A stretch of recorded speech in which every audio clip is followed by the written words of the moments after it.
God damn it. Again. I keep fucking muting myself and unmute myself. God damn it. So I'm gonna do it again. Everybody, thank you for being there for the 50-second LiberCast. Thank you for being there and join. You have already 4 people were there. Probably Sophie is there and Ellen.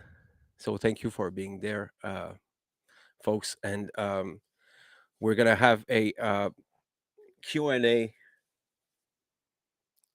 Means that you can ask any questions about us or about me or about the LiberCast or about any subject that you want that we can cover, we can answer, and then we're gonna do our best to do it.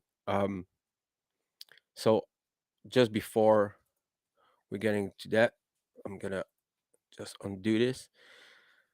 Corey, who is with us tonight, Corey and Drillat, is having a summit with 50 people or more, and it's called the End of Slavery Summit, and it's we are in the third day today, and it's very good, and I suggest everyone to go there, and it's free. You register, you have all the information right there, and then you have all the speakers there: Mark Passio, Brendan Spencer, Will Keller, and Scott, and all these people that are doing awesome work of bringing more knowledge about freedom and more knowledge about yourself and the society we're living in.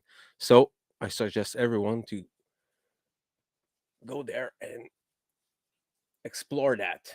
So, but at the same time, I want to thank again Caroline Riley for her generosity, and I want to bring up the Shadow Work Community website. It's about shadow work. It's for the beginners, the neophytes, and the people who are there for years in the shadow work. This site is awesome. She offers a course. There's some free stuff, there's some paid stuff. It's up to you to decide what you're doing with it. And it's very cool. And actually, there's a Facebook group that calls Shadow Work Community. So I suggest everyone to go there. And another one that I had. I'm part now of the One Great Work, and I want to tell people where you can get the work. You have all these great workers there. It's actually a network of great workers and searchers about the occult, about freedom, and about natural law, and all these beautiful things that we need to explore as human. We have at least to explore it and experience it in our life because it's life changing. So the one great work network.com for every curious. There's plenty of stuff there, plenty of like endless like information and knowledge. So here we go. Everything is plugged. So I want to bring the hey Corey. How's it Thank you going? for being there. Thank you for being there as well. So let me take that out. So Corey, can you tell us a little bit about the summit before we start to discuss about different things? Sure. Well, like you said, there's about over 50 speakers. Very fortunate to get to interview everybody, including yourself, Fred, and David Greenberg, who's joining us as well. I mean, we've got so many great people, and David's got like a whole presentation for the summit. Fred, you go deep into shadow work, and many people are coming from many different angles, addressing what we see to be the root cause of the world and our suffering, which is one way or another slavery, whether it's economic, social, political, health, in particular political. We tend to hit the nail on because we see how there's systems that be that claim ownership over people, buildings, everything within some select piece of land, and they claim that ownership without necessarily our own consent. And they take what we own, maybe even the fruits of your labor, right, through this thing they call taxation. And all this needs to be morally addressed by the public. And most people, if I ask them, generally, they say, I don't like my money going here or there. Or would you support your money going for this program that you don't support? They say, no, I'd rather fund this because I'd rather put my money here. So would you voluntarily support it? And a lot of people would rather just voluntarily support what they want in the world. And if they don't want to voluntarily support it, do they want to use violence to make someone else pay for it? So we ask questions like that because it helps people understand if they are condoning slavery, if they're supporting slavery, if they're enacting slavery. And many people who are following orders, who are in the governments that be, don't realize that they are participating in a system of slavery. So I've been helping people realize that not only through my own work, but now through bringing many other people into that work and building collaboration efforts, which will also increase further collaboration efforts. After this, we will be doing a lot more. So stay tuned, and especially on the final days of the summit, there will be tons of actions and practical actions. I'll want to make sure I share that shadow work website as well for people. I think resources like that need to be in the hands of everybody, so that way they have the choice of what they want to pursue. And a lot of people nowadays don't have choice; they are enslaved. I mean, slavery has been perfected with the time. It never went away. Actually, we are still in imperialist, feudalist, uh, and slavery. Actually, though the our own countries are built upon war, so you don't have to go like that far to realize what this system is really actually. Great point. Yeah, without war, you can't really have slavery as such. We see the very first foundations of all governments being, a monopoly on violence, not just in their existing nature, but in their starting nature, having to capture people and claiming, say, well, we own this land. Sorry, we claimed it for ourselves. You have no choice but to deal with it because we said so. And maybe, over time, they've gotten a bit more sophisticated with it into where you actually think it's completely legitimate. Like, yeah, they do have the claim to my my own self ownership. They do have the claim to be responsible over something only I could be responsible for. They can, and they basically twist the whole nature of reality. Oh, it's all about lies. Yes. That's all it's about, and I have a short book coming out about that too. Funny you mention it, not to spoil it. It's the first time I ever talked about it, but but there's many other projects as well. But yes, it is about that. You can say it's equally all about violence. It's equally all about control. It's equally all about manipulation, suppression, all the things that we would consider evil, or most people would consider evil. Right? It doesn't take a genius to figure it out. But the problem is people don't see it, or they think they're in denial of seeing it. Either they're ignorant of it, or they don't realize that they are directly supporting it when they for example, vote for a politician. For example, they support a certain law being enacted. They say, well, I want violence done for this scenario or for that scenario, right? They're choosing Hey, for David, everyone else. how you doing, man? Hey, I'm doing great, and it's great to be back here, Fred. I think for the third time, it's great to be seeing Corey and speaking with Corey again after a while. I think honestly, the last time I spoke to Corey was when we did when you interviewed me for the summit. So it's great to see you So, again. do you want to talk about your works and tell us where we can find it? Sure. So my name is David Greenberg. There's nothing special about me except the fact that I was a guy who had a pretty degraded level of consciousness, like a lot of people, and I was actively enabling and supporting the system of slavery that we're talking about here, both tacitly and actively, until through my own suffering and my own journey, I started to wake up progressively and started to realize certain things about myself, about the nature of reality, and decided I actually do not want to be a slave. I choose freedom, which means I also choose responsibility and all the things that come with it.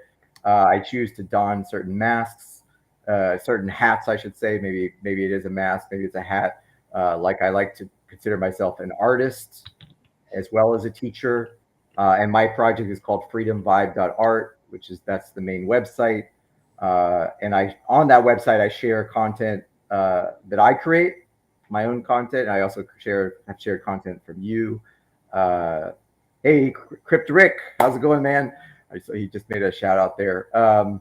And I share content from Fred on this side, from Corey. I've shared some of your stuff as well, and I'll continue to. So it's not just about me, but obviously each of us is doing our part. And I actually very much enjoy, the more I get into this work, I guess enjoy is the right word.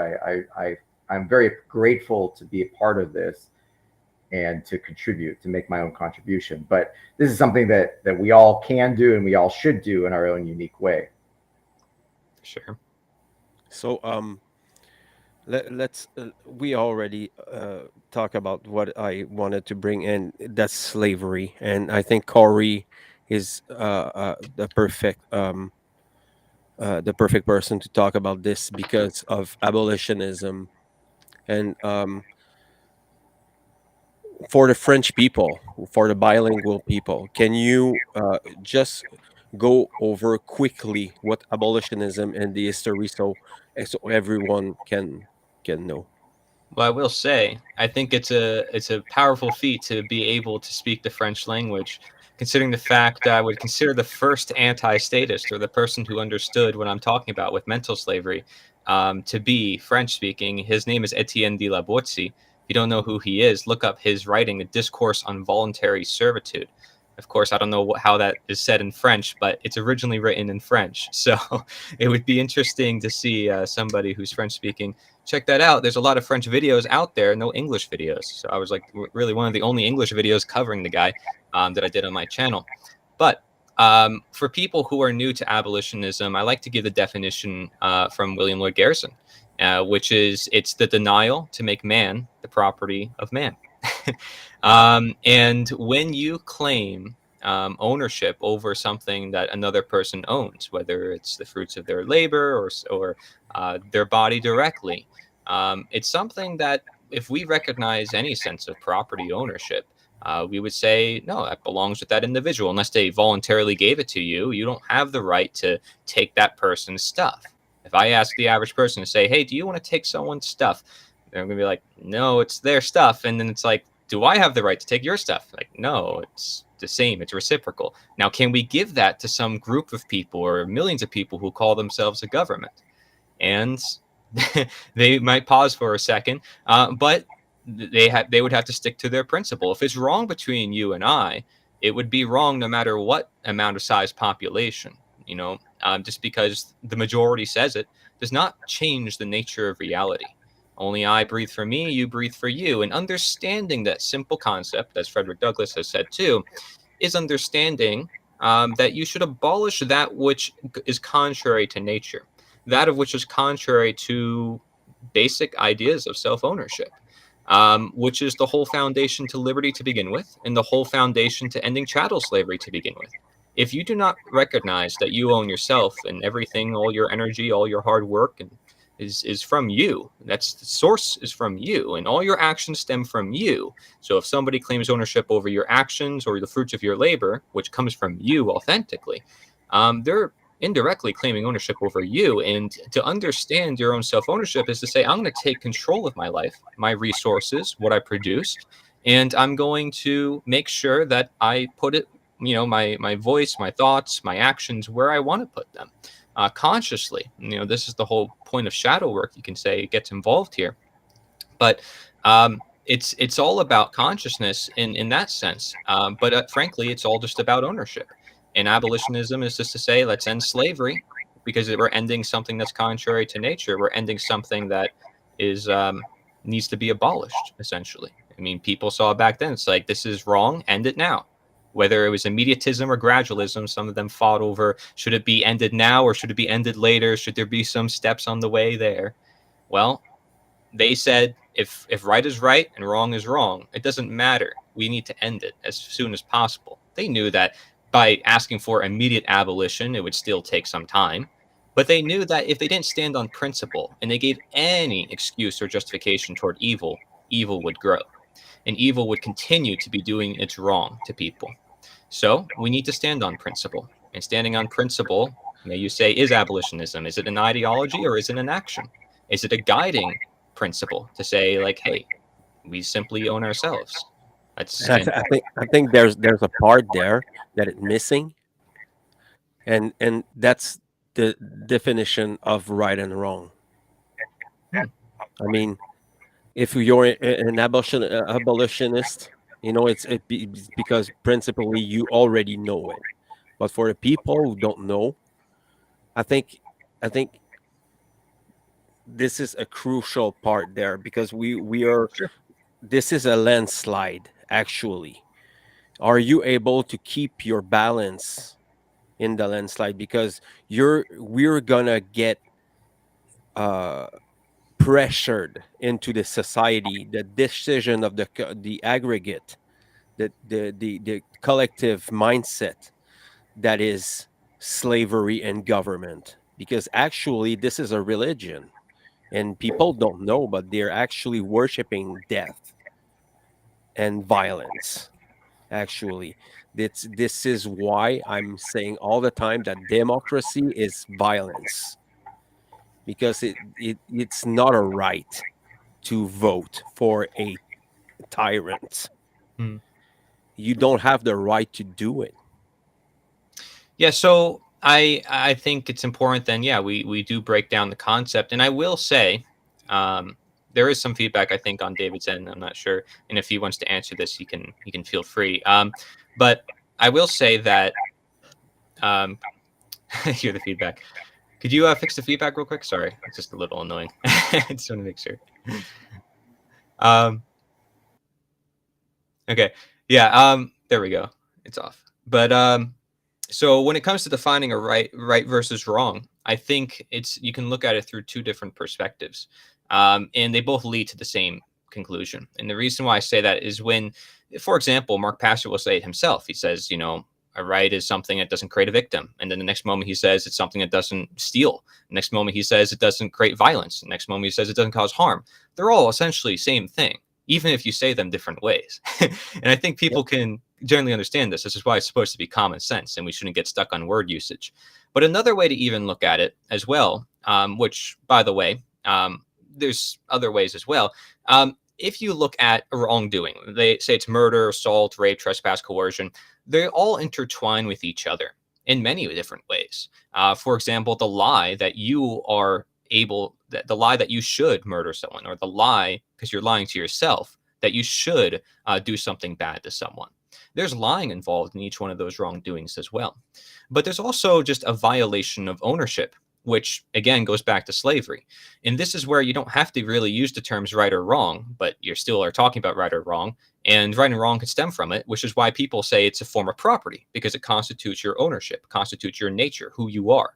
So that would constitute what? Your ownership, because it's who you are. It's what you're born with. And this is why we say, you're born with certain rights, is because that body is somebody's body. That's who they are individually. And that was something that nature provided with them. So therefore they have it for the longest amount of time. You can say it's their natural condition, and therefore it's their natural rights. I equate natural with the term rights and different things in my philosophies. But in understanding slavery, it's about ownership. That's all it has to be. Right and wrong is part of the process, but a right would essentially be that which doesn't violate the ownership of another. And, wrong would be something that violates the ownership of another, or something that basically says you don't own you.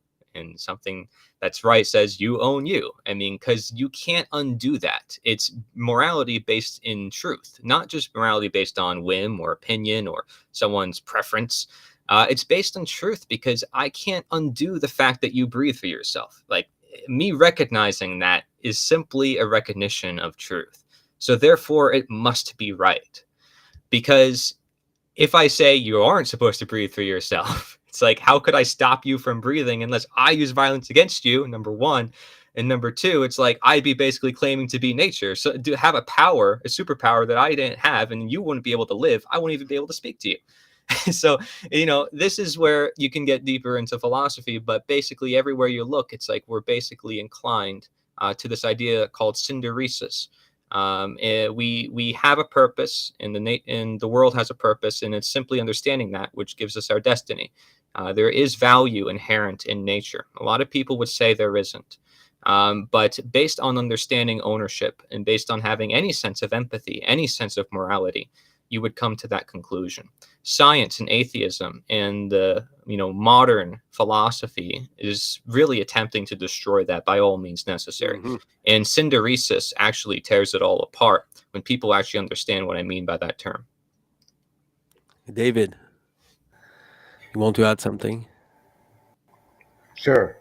I wrote down a few things while Corey was speaking, and hopefully you're not getting a feedback. I didn't write that down, but one of the things I did write down was self-responsibility, because as Corey was talking, I kept thinking, well, there's a feedback loop here, not in terms of microphone feedback, but in terms of the self as a reflection of what's going on in the world around us. And so when we talk about slavery versus freedom, there has to be something that comes before that, which is the desire to be free. And then we have to ask ourselves, well, what is the desire to be free? Why do I want to be free? What does that actually entail? And what do I have to do? What is the price that I have to pay in order to be free? Right? Because we've already been given the gift of free will, but we abuse it. We abuse it. We basically use our consent in ways that actually harm ourselves. So self-responsibility is a big part of it. That's something I've talked about in my work and will continue to, and it's very personal. I can speak about it from firsthand experience because I was the kind of guy, and listen, if this, those of you who are listening, see if this doesn't resonate for you. For a large part of my life, I was the kind of guy that I wasn't willing to take responsibility for myself and my actions, even in the small scale. So how in the world could I expect to be free if I'm not even willing to accept that responsibility? So this is the precursor to complete freedom, is now we say, okay, I am the master of myself. I am fully responsible for my actions. I can't lie to myself about it anymore. I can't brush anything under the carpet. I can't pretend. I can't magically think myself out of these situations, including what I've already done, the mistakes, because we're all going to make mistakes, right? So the first step to freedom, even before the externalization of it, is taking full ownership of self. And I think once we're able to really start to embody that, then all the other things step into place, because, of course, if I'm fully responsible for myself, then you are fully responsible for yourself. By extension, that person over there is fully responsible for themselves. I'm not responsible for them. And it just becomes a very natural extension that we would expect each person to take ownership of themselves, and we would not encroach on that, just like we wouldn't expect anyone to encroach on us. So yeah, so that's a very good point. One of the comments there is people there's a lot of talk about freedom, but people don't understand that the price for freedom is that responsibility. It is taking full ownership of that free will that you already have. We already got it. That was the gift. Then it's like, what do we do with it? So that was kind of what I wanted to add, is that that's very important that people get that, start to really embody that sense of self-ownership. You want to add something? No, I just wanted to mention, I think that's a great point. Responsibility, of course, is definitely a precursor to ownership. If you're going to own anything and you want to prove that you own something, what's the best way to prove it other than like, yeah, I own it because it has my name on it. I was responsible enough to show that, or I was responsible enough to clean my car, to keep it in good condition so I can maintain my ownership over it. Otherwise, I don't have ownership over it because the car's broken, so that type of thing. But the thing is, too, is people feel like they can give away their responsibility to others, number one, or number two, that their responsibility, they feel like, can come through means other than from themselves. And frankly, it can't be. You can help other people be responsible, and you're probably not going to help them be responsible by imposing your will on them, or saying, oh, for the greater good, we got to impose our will on these people for these people. It's not going to really help, obviously. By any sense of logic, it's just like, no, it doesn't make sense, because now you're like not encouraging them to be responsible. You're forcing them to be responsible, which doesn't really help them be genuinely responsible. They're living a life they don't want to live. So people have to get to that point and stage through teaching, through education, through personal work, shadow work, and all that stuff that we talk about. And that's where, you can say shadow work is maybe a precursor to responsibility. Responsibility is a precursor to ownership. Ownership is a precursor to sovereignty, and sovereignty is a precursor to freedom. You can sort of make a building block out of these, but essentially they're all connected and for the same force at hand, which is, again, this destiny of understanding that we are each of our own. But we share with each other certain things. And that's why, we share these ideas with each other. This is why we help each other. And we don't do it through means of violence. Since when does violence ever solve anything? It doesn't. It only says, okay, well, let's suppress this, or, oh, it's unsolvable, so I guess we have to use violence. It's like basically losing faith on the patient. Like, oh, the patient's going to die anyways, I guess we'll let him die. Or, I guess we'll just not give him the thing he needs because we need to save money, or blah, blah, blah. And people make all sorts of justifications to let evil continue in this world. That's where you can say justification comes in. But it's all just an abdication of that responsibility that David just talked about. And at the end of the day, one way or another, no matter which way you look at it and which way you want to take all the routes I just mentioned, you still have to be somewhat responsible for yourself. That's it. And there's always a psychological context to slavery, and because slavery now is only a boundless.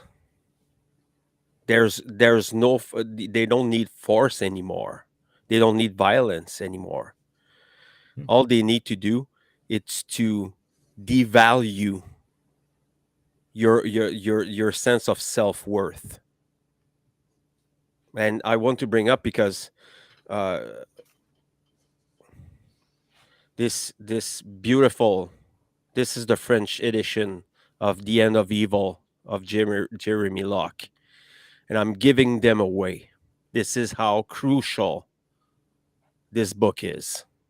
It's pretty cheap. This is the French version. It's $8. Well, it's in French. So if you don't understand French, well, it's not for you. But you have the PDF. It's free on the internet, so you can go there and find it. And it's the whole what I want to bring is the more psychological aspect, because I think the fundamentals are there. I mean, if we have something that it's called Stockholm syndrome, and this is the one of the part that we need to heal in everyone, because when we get abused by someone, at one time we're gonna try to and start to identify ourselves as our abuser, and there's a lot of that. There's a lot of people who are ready to take it in because of fear, because of illiterary illiteracy, because of lack of knowledge, ignorance, because ignorance is mind control. If someone tells you that the occult is bad, and you don't go there because you're gonna dance with the devil, you're not gonna go see there, because your parents did that to you. And then you have the intergenerational mind control. Your parents were slaves, wage slaves, like my parents, and these people indoctrinate us and their children into this slavery, into this shackleless slavery system. Mhm. And this is so important to at least recognize that this is slavery. This is one of the first thing that we need to do, is stop to lie to ourselves and to other people, and justifying crimes and violence and evil, because there's a lot of that. When I had this conversation with people outside of the internet, there was a lot of justification of evil. And I was telling them, how can you fucking justify evil? Because and you have these glossy eyes, these fluoride stares, like Brendan says, you know, and they cannot have any conversation because they don't have the knowledge, they don't have the care.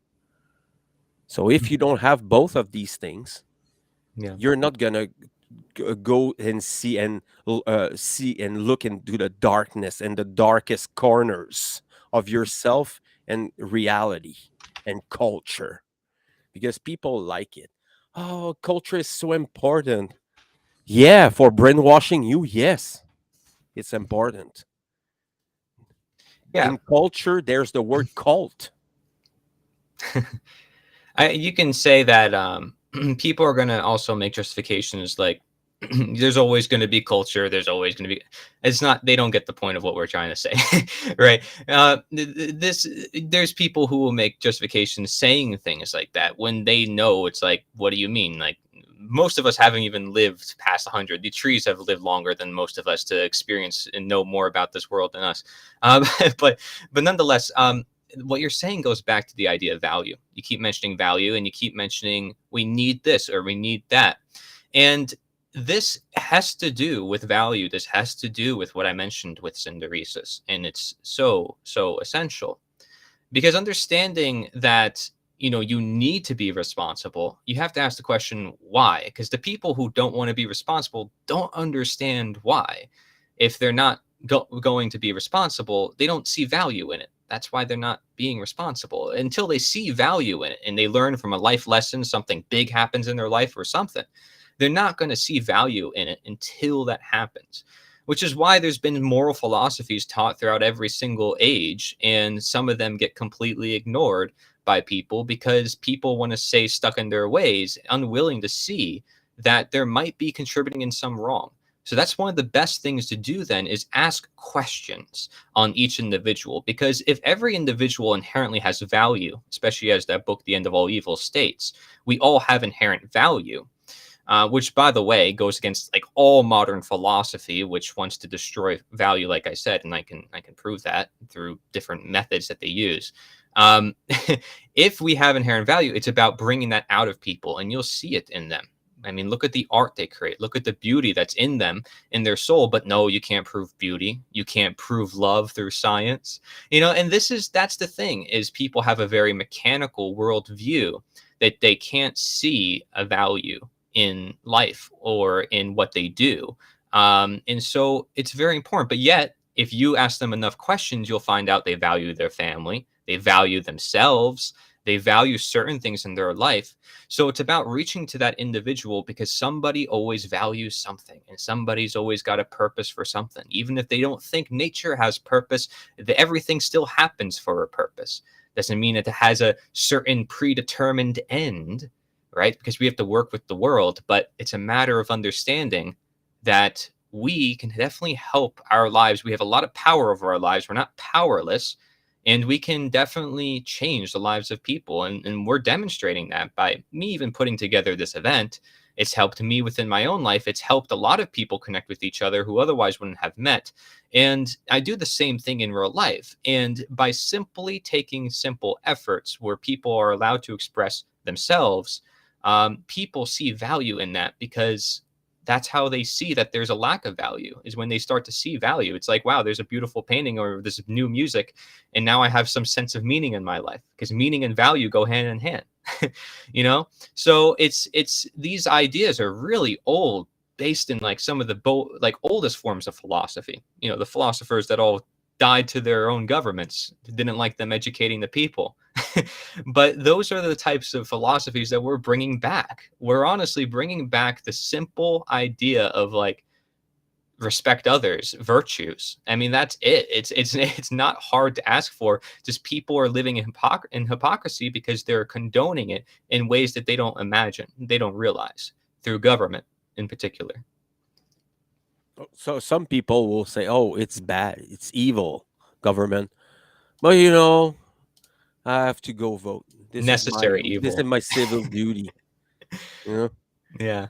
it's Necessary evil. So why, crazy. when people say necessary evil, I ask them, what evil is necessary? Why do you put the two words together? Why would you call it evil? If you recognize it's evil, you wouldn't recognize it's evil unless it's something you don't want. Is it not? Like, evil inherently means something that you do not want. So like, why would you say it's necessary on top of something you don't want? So necessary, something I do not want. Huh? Necessary, unnecessary.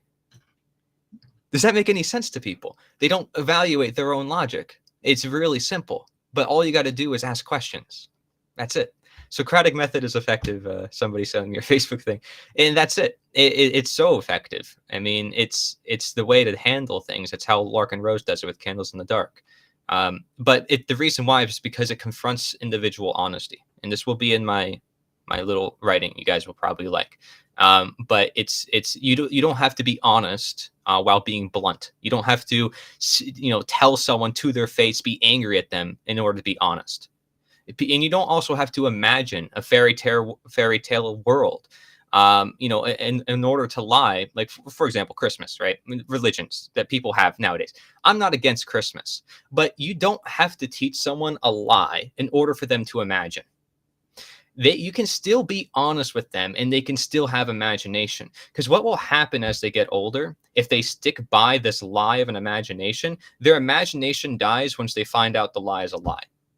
And you don't want that to happen, because now there goes the value, there goes the meaning. Because that is where it comes from. It comes from authenticity. That's why we have value. It's because we're all unique. I can't do what you do, and you have unique experiences that I don't. That's why I can learn from you, and you can learn from me. That's why anything in the marketplace has value if it's something that isn't currently in the marketplace, or something that is going to help the current marketplace, something that's outside the current box or paradigm of the marketplace. And you can apply it to the market the same way you do with human psychology. If you're introducing new ideas for people, they're going to be like, I don't know about that, until it's actually in circulation. Then they start to accept it. Yeah, um, and it's important for the people who are listening to this now or new to these concepts to realize that there's only one currency, and that's your time. And this is this precious energy that they extract from you. To push their fucking agenda forth. You know, We all know it. We all know their agendas. It's not by describing all the time the walls of the prisons that there's gonna be evolution. We have to outgrow, outsmart this system, and it's simple. It's very, very simple. The truth is always simple. It's not easy to hear it sometime, most of the time, but it's simple. And it's all about care. Everything is about care. How much care how much attention you're putting in your work. Like Mark Passio says in his presentations about the dark occultists. They have this care, but it's not the same care as we're talking about. It's dark care. They want to exploit and abuse people for their own sake, for their own goal and agendas. I will Magi's say, like Marpasio and um, Jordan Maxwell and Michael Tessarian, they sacrificed their life to bring us knowledge, precious knowledge about ancient psychology and sociology and politics, to show us, to expose us this world, because it's not by ignoring all the evil that happens that it's gonna solve everything. We have to go and dive right into it. After that, when you know how they deal with it, what the tools they're using it, you this is there. The key is there. It's knowledge of, know your enemy, know your adversaries.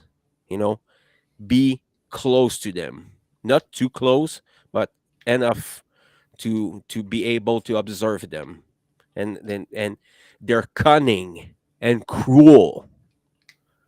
They will destroy everything. If yeah, they see you, if they pinpoint you and they want your fucking life, they're gonna take it. They're not gonna obligatory take your little life. They're gonna take everything around you, your money, your reputation, your job, your house, everything that is fundamental needs.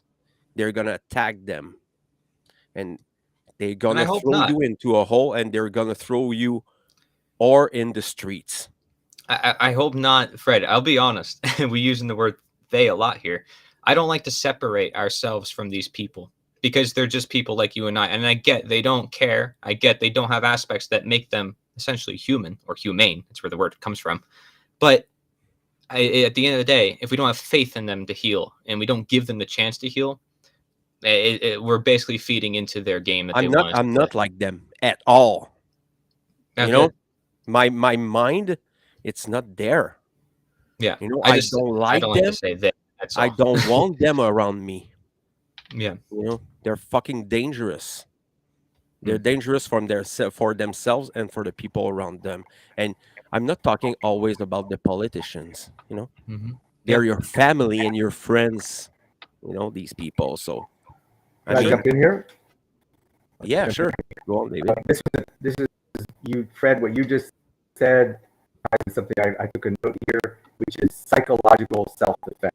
And this came up like a little bit earlier when you started talking about the need to defend ourselves. And I think as we talk about and understand there is a need for self-defense.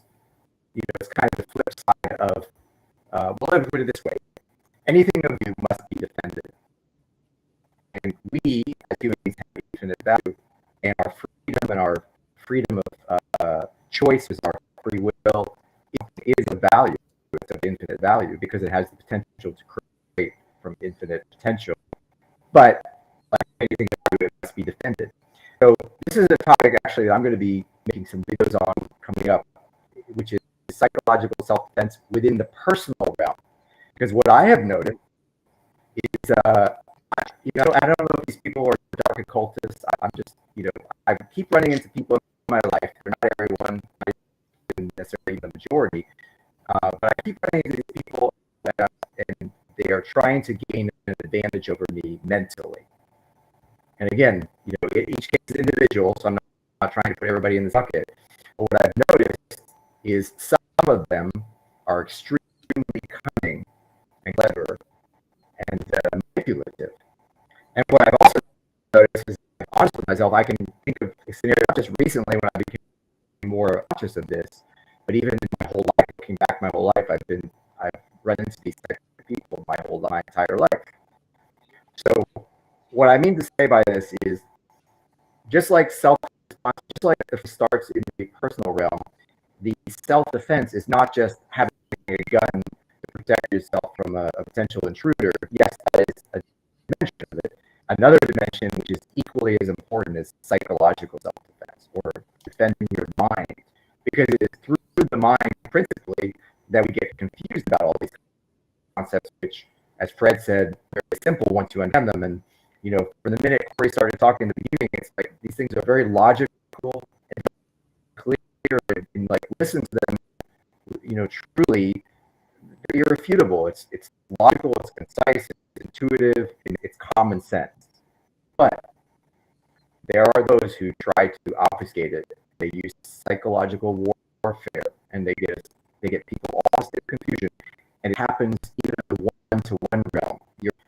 You who's watching this, I'd be shocked if this didn't happen. It is in you all the time. From time to time, people are going to walk into your life, and they're going to try to take advantage of you. It's going to happen all the time. Mm-hmm.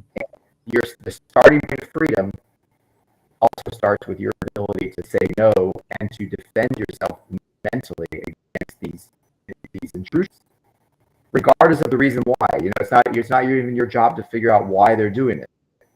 It's not your job. Your job is to defend your mind and your psychology. So this is a very important topic. I just wanted to mention that because I think it dovetails into comments that both you guys were talking about earlier. And people, in order to be free, are going to need paying more attention to their interactions with people around them, and creating more of a boundary when necessary.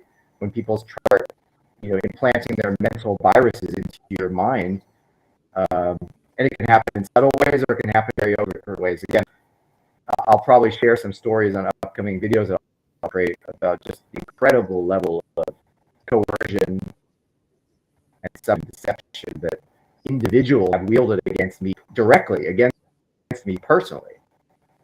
So this is something I think people need to pay attention to, because it's as important. If you can't defend your mind against someone, you're sure as hell not going to be able to defend. You're not going to be a part of the defense of humanity against being an enslaved. And I mean, I would like to have dark occultists on the podcast. They don't like to be exposed. They don't like to expose themselves. Yeah. They don't like this at all. At all. Yeah. There's a lot of dynamics to this, and I think you can tie in non-resistance well into self-defense as well, in the whole idea of questioning and honesty and yourself as part of this process. Because a lot of what we do when we talk to a lot of other people is we might look away from ourselves because we want to help someone else, but we got to keep in mind that authentically, honestly, you belong with your own mind. And so you could only help someone so much on the process to truth. They have to be the one to still help themselves. The same way we said before, as only they can be responsible for themselves. Well, they're responsible for finding the truth if they want to live on in the truth, which is reality, nature, and right, as I correlate these terms together. Not a lot of people do this, but it's because it's a fundamental philosophy. Now, care is important, but what is the precursor to care? It is our nature to be able to care. Now, I talk about nature as the answer. If I were to really bring that into the discussion, which I don't often when it comes to slavery, depends, right? Technically, I'm always talking about some sort of nature, whether I'm talking about slavery or this person or that person, this act, that act.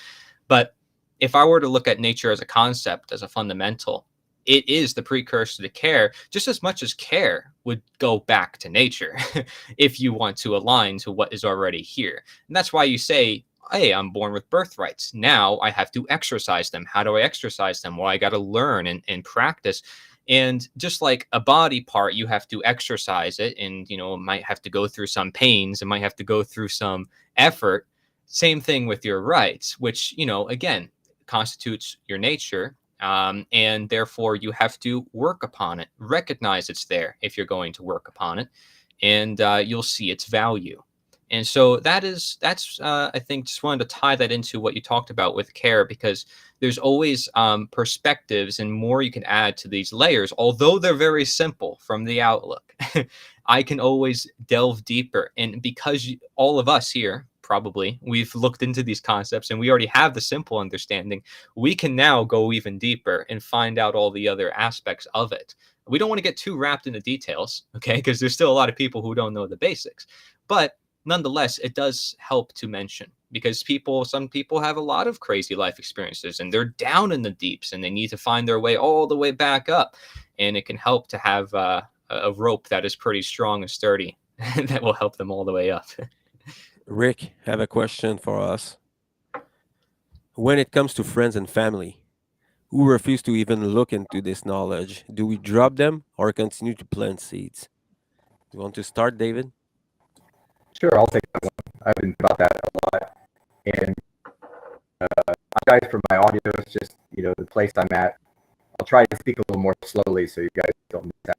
I'll just speak about my parents, principally, the ones who I guess would be closest to me. I have concluded that I don't try to spend a lot of feeling on them. The way they've acted has actually held me back in a lot of ways for my development. But it's not a blame game. I've been very close to, until recently, close to hearing things. So I don't really make much of that with them individually. However, they're aware of the work that I do, and actually they watch videos. So the approach I've taken is I'm focused on people who really want to cover the ride first. We all have focus, as Fred was alluding earlier, our time and attention, which are our true valuable currencies. What I'd rather do is just keep doing my thing, not be afraid, not be worried about what people think, including my parents. And then if they want to come along for the ride and want to be supportive, that's great. And actually, interestingly enough, I don't expect it, but I'm seeing them start to get certain things that I didn't even think they would be able to get. And I'm seeing them start to even comment on the videos that I create, which tells me they're actually watching them. So I think, there is if you just stay focused on what's most important. Yes, there's this idea that family is so important, but if your family will hold you back, they're not the priority. The priority is truth, and the family can decide want to come along for that or not. So that's kind of my perspective on it. Corey. Yeah. You have a thought on that? I would say continue to plant seeds. Nothing stops you in your way. I don't care what it is, who it is. Honestly, I know, but I do think David mentioned a good point. Like, are they going to affect you to the point where you can't continue to do your work? Well, then obviously, then it's taking too much of a toll on you. But why should you have such an investment on any amount of people like that anyways, is my question. And it's like, yeah, because they're family, I care about them. Well, the thing is I consider the world to be my family. And I know it's like you have your own family and they're not the same as the world. But if we treated everybody with the same respect, the utmost respect, I think the world would be a lot better place. And this is, again, like, this is why the whole idea of non-resistance and asking questions is important, because it's understanding love to the greatest sense. And it's like, you got to love, how that expression is like, keep your friends, farther, your haters or whatever, your enemies closer in a sense. But it's like, you don't want to run away from your enemies. It's like, you want to confront them. It's like your shadow work, right? It's like, you want to confront the shadow. That being said, how do you have to confront it? You don't have to confront it in the way everybody thinks you have to confront it. where it's like you have to throw it down and attack and get angry or whatever. Again, honesty does not require for people to do that. That's a justification people make. It's like, I can't be honest because they're going to get mad at me. It's like, well, then you're probably not being honest the way you should be, because there's always a way to be honest. There's no ever any justification for lying ever. And that's what I prove in this book ever. That's a period statement ever. Okay. And the same way with like this knowledge is, if you're going to stand on principle and you have principle, then you don't divert from principle ever. And it doesn't matter who you're talking to ever. You're in the same reality as them. If they choose to do it for themselves and to go on the path, that's their choice. But you're going to continue treading along your path. And as David said, if they want to join along the ride, they can join along the ride. But you're not doing anything too crazy to push them down, nor are you doing anything too crazy to leave them totally out of the spotlight. You're there for them as a coach, as a guide, as a messenger of nature or of this wisdom. And seeing it like that gives you a sense of humbleness and understanding that, wait, I was in their mindset before myself. Wait, they might just be deceived and they just may not know better. That gives you some sense of humbleness. It's not to say that, they should accept that condition, because obviously we didn't accept that condition. We moved past that. It's to say that we need to understand that we were once in their shoes. And so we cannot bash other people, and especially since we don't know their upbringing, their life experiences. They could have gone through so much. There's politicians I talk to, and they're like, I did this, I did that, I did this. And like, first of all, that's not even leadership if you have to tell me everything that you've done. But nonetheless, it's like, yeah, I was in the court system, I've done that. So already I know off the bat from talking to them, and I don't like to make judgments or expectations of people, but from the way I talk to them, I can tell they're wrapped in this man-made world. They cannot see a path out of it to nature. And so hence they can't see any sense of meaning, value, or a greater purpose or a greater destiny other than the politics or the court systems they've been fighting with their whole life. Because they've been fighting with that system their whole life. They know that system by heart. They think they can beat that system using that system itself, because they don't see any other system outside of it. It's so hard for them to get out of that box, because they basically born themselves into it and they got themselves so involved into it. This is why people in politics, they're so invested, and why they tend to succeed is because of their investment into that. So you can say, yeah, it's time and attention, even though, again, just like care, it depends on your nature. And the thing is people are pouring so much of their own energy and their own nature into things that are completely antithetical to nature. So then when you see that you get results that are completely confused or completely chaotic, don't be surprised.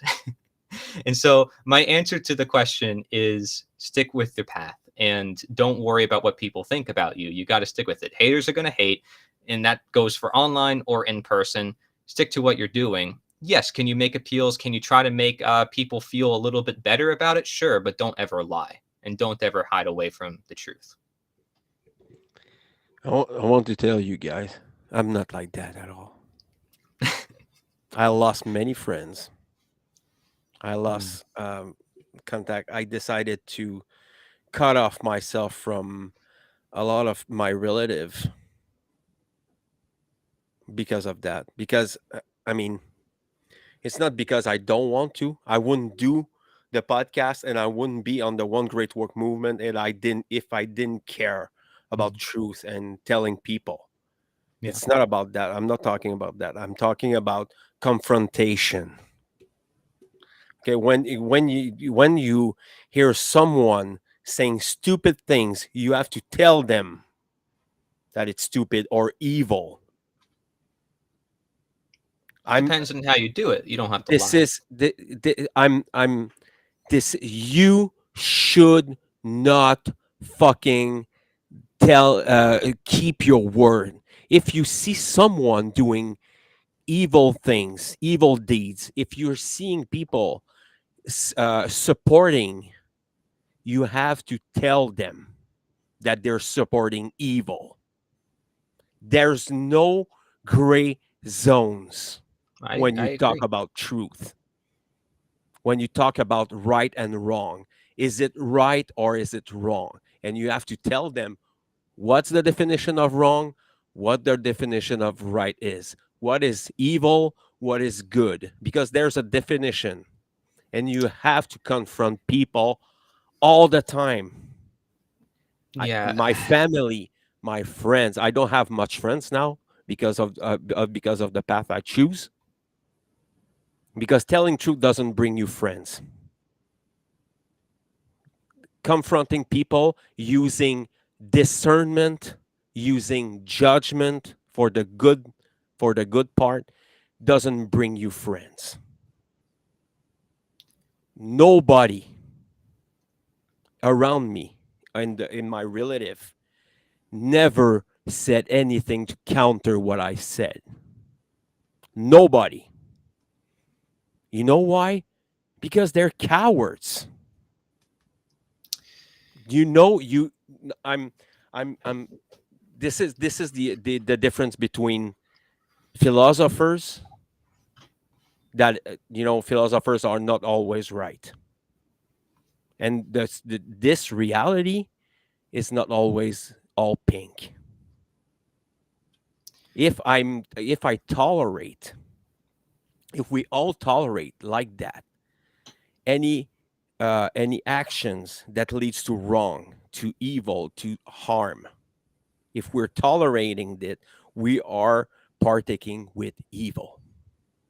There's no way to justify silence. I agree, and honesty does not mean silence either. Another like people It's, make that assumption, I but mean, I mean, I try to do the soft way, the gentle way. Doesn't work. This is what yeah. you So here's the thing: planting seeds. the It's not reason. all. Yeah, go on. Sorry, I know that you're sort of like contradicting some of the things I've said, and I think this is valuable though. You and I having this talk, and you and I, we're both respectful about it, so it doesn't really matter. The thing is that I look at it from a medicinal point of view. And if I were to heal someone's body the same ways, like I can just say straight up to them, don't eat that. But they need to learn. And the point is that the reason why questions work is because you don't have to tell them what is right and wrong. You can bring it out of them where they ask you and you then give it to them as the response. But you're never at any point in time lying to them. So it's not that you have to be nice or mean. The truth itself will be mean if somebody is shut down to the truth. You're impartial. You're simply living the truth. I mean, you're a being. By being, you are the truth, right? Like you're just living your life. And the truth will do its own bidding of justice upon an individual when the people are confronted with it themselves.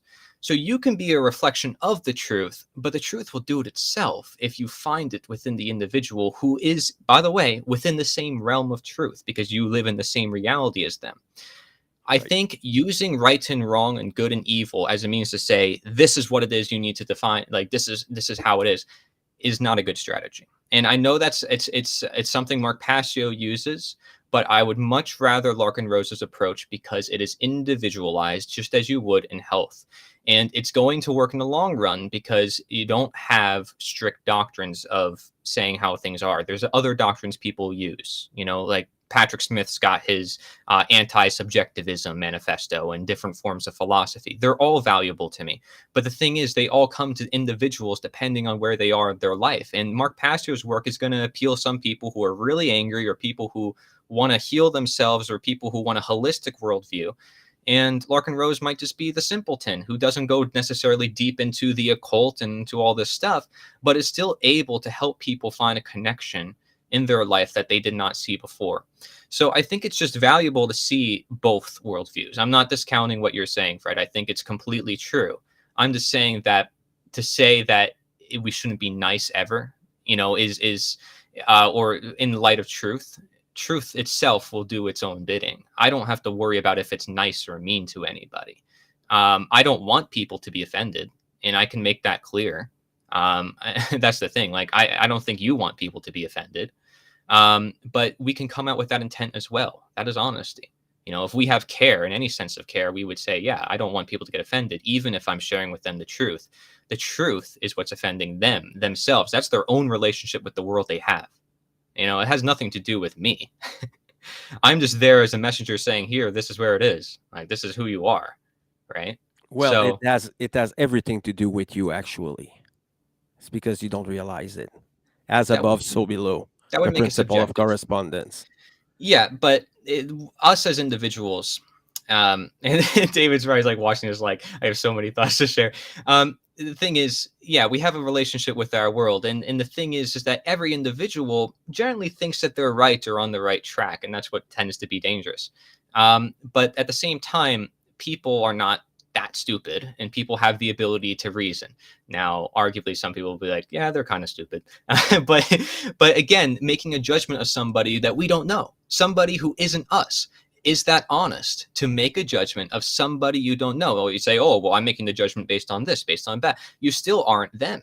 The point is, questions are the most effective because you're seeking it from them.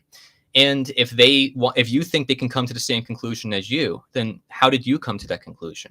Through asking yourself those questions, through confronting the truth through yourself through those same questions. So I really think that questions are the path toward that process. I'm not judging when Yeah. I'm talking to people, and I usually I'm very passionate. I'm not angry. I'm very passionate. I'm talking like louder, and my words are getting vitriolic at the time. But um, For I'm not presentations and judging. I'm stuff. not Yeah. judging the character or the personalities of people. I'm attacking their belief. Hmm. This is the difference between we're not. I don't want to get the people separated. We're doing the great work because we want everybody to stand on the same page. But essentially, there's humans around us. There's some brothers and sisters who will chronically refuse to hear the truth, and there's nothing you can do but seeding truth, seeding knowledge. And there's some part, and I agree 100% with you, Corey, that truth will do the job by its own. I agree with that 100%. But nobody's telling them the truth, you know, and for the people who are not like, and we're telling like truth and morality and things like that. But there's a real truth. There's a discoverable truth, and it's very simple. But you have to be honest with yourself, and honest with nature, and honest with the people around you. You know, we're talking about slavery because we care about people. We wouldn't talk about this if we didn't care, and we did it for our own, you know, Mhm. means, for our own deeds. So I enjoy always, all the time, these conversations. This is Yeah. why I admire your work, Corey. You have a very important work, a word. Your great work is very important for the people because you have this talent for simplifying and wording the things together for it to be understandable for most people. We all And have to I practice. Yeah. appreciate your work. It's very important, and the summit for now is awesome, and all the speakers for now, and all the ones that coming, it's gonna be. It's And great. I suggest everyone to get back. They I'm deserve the going. credit, not me. They're the speakers. I'll be honest. Yeah, you organized it. It's your time. It's your Sure, but currency, so you deserve some reconnaissance. everybody does. um, but yeah, no, and our disagreement it's not even a disagreement. It's really just a different perspective on things. Yes, Like absolutely. I would argue, anger can be a very powerful force, as we've seen throughout Hmm. history, and as Mark has brought in so many people through the network through his use of anger, and he has a whole presentation dedicated to it. I think it's great for presentations. Is it good for one-on-one interactions? Maybe not so much. You can yell at somebody and it's like, wake up. And it's like, they're still not going to wake up unless they go through a personal truth discovery process and still confront that shadow. So, but yeah, that's a process. But I think getting them to that point, I'm going to use questions to the most of my ability. And I'd be interested to hear David and how he likes to approach it. But I've talked to so many politicians and stuff, and it's like, I just, they're probably one of the hardest crowds, as you can imagine, to talk to about this knowledge, since I'm saying slavery is directly correlated with politics. But yeah, questions actually work for them too, believe it or not. They have a very hard time navigating it, and they say things to me like, "Oh, I never thought about that. Oh, I know," and that's how you sort of know that you're on the right track. And they may not follow through. They may not go through all the material still, even after saying that. But you've done your best, and you didn't throw them away. They're not going to be an enemy. You're not going to do something crazy. Because let's be honest, we live in a world where somebody can do something crazy. Now I know you shouldn't have a fear of what people should do, but generally speaking, I want to be here as friends with everybody, because it's everybody I'm trying to free. So I don't want to create enemies, even if, those enemies are made purely out of just confrontations between the truth and themselves. And I'm not really to say I know all the truth. None of us are. I mean, if you Sure. knowledge is forever evolving. We're going to have better ways to speak this knowledge 100 years from now than the way we're speaking it right now. And, Absolutely. language is going to change. Everything's going to change. And so you come to a point in time where you realize you know little to nothing. That gives you a sense of humbleness, and it's the reason why we shouldn't rule over others, because ruling over others claims that you know how everything should work for everyone, or that you know how other people behave in this or that scenario, and that therefore you should be God. And so abdicating the fact that we are God or nature and have it all figured out is a sense of humbleness, which I know some people who say, no, you shouldn't be humble. You should just be, out there and speak the truth. But it's like, again, like, all these ideas exist for a reason. And this is why Aristotle had like a whole list of virtues, because they all connect with each other, just the way all those wrongdoings connect with each other. Without mentioning care, you can't mention honesty, you can't mention consciousness. It's like all these things intertwine. It's almost impossible to talk about one of them without mentioning the other. You see what I mean? So anyways, David, I want to hear your thoughts, man. I actually want to be more offensive and more in people's faces. And I actually said this on several videos that I recorded. In fact, I had a video called On Being Offensive, where I kind of summarized my thoughts. And I think it's exactly what you guys were saying, is it's actually not me being offensive. It's the truth coming that I'm speaking through me, or coming through me, that's being offensive. So when I say that, it's not an ego thing. It's just, I want to be more truthful is really what I'm saying. I want to be more of a representative. I want the truth to flow through me, more. So the way it comes out is I want to be more offensive. And I think that's true to a certain extent. And I think that's also true because of my assessment of where we are, like how behind the 8 ball we are in terms of, our collective reality, in terms of where we're headed and how much of a dire situation it is. So I actually tend to not take sides, I guess. I don't want to make it sound like taking sides, but yeah, I tend to feel more where Fred is coming from on this one. Oh, good. Yeah, and people get to decide for themselves. Yeah. Not a big deal. I think people can experiment talking with other people and see how it goes. But ultimately, as long as they're not lying, that's all that matters to me. You know what I mean? I hope to you guys too. It's like, as long as you're not promoting slavery, I think we're pretty much on the good path toward promoting truth, especially when there's a lot of people who won't promote truth at all, or won't even try any efforts at all. So Yeah, I mean, there's an endless different ways that we can like approach things. mhm. It's a more psychological aspect. We don't have to dig into this tonight, but it's coming. I'm gonna talk a little bit more about mind control and things like that, because essentially the LIBERcast is about mind control, Mm. and slavery is mind control. So we don't have the shackles anymore. We don't have the balls and chain anymore. People are just are trained into submissiveness and self-loathing. And like every shadow workers, we are fighting against self-loathing. We are fighting against this noise we have in our heads, because there's a lot of people, you can ask a lot of people, that they're having like their brains are telling them things and their hearts are saying the other way. It's there's no synchronicity between the heart and the mind. And I think that one of the solution, and I brought that. I tried to bring that a better way into the summit with Corey. I tried my best because of my first language is French, so I'm evolving every day. Oh But yeah, I think you're getting better, I man. try to what? I think you're getting better, honestly.